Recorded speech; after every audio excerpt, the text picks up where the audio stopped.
તો કેમનું છે મિત્રો? 30 દિવસમાં ઝાડ મોટું કરવાનું છે આજે ત્રીજો દિવસ। કાલે તો આપણે ઝાડનું બનાવ્યું હતું ઘર અને અત્યારે તો થઈ ગયું છે બરબાદ।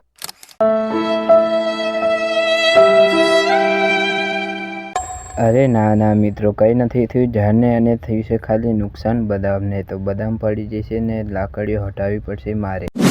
ફાઇનલી બધું હટાવીને હવે સાફ સફાઈ કરું છું, કેમ કે હવે કંઈ નથી લગાવવાનું મન થતું અને હવે લગાવવાનું છે એના માટે પાણીની પાલી। તો ચાલો હવે લગાવી દઈએ આને, કેમ કે પાણી તો વધારે રેડવું જરૂરી નથી પણ થોડું પાણી પણ રેડવું જરૂરી છે। એના માટે બનાવ્યું છે જુગાડ।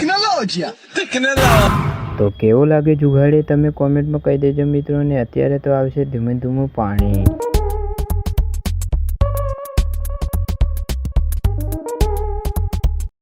જે મિત્રોને નથી ખબર એને કહી દઉં કે આ 30 દિવસનો ચેલેન્જ એટલા માટે લીધો છે કેમ કે નથી ખબર કે આ શેનું ઝાડ છે અને 30 દિવસ પછી ખબર પડી જશે કે ઝાડ હતું શેનું। અને આજે તો છે ત્રીજો દિવસ ને આજનો બ્લોગ ગમે તો લાઈક શેર સબસ્ક્રાઈબ કરવાનું ના ભૂલતા। જય માતાજી મિત્રો।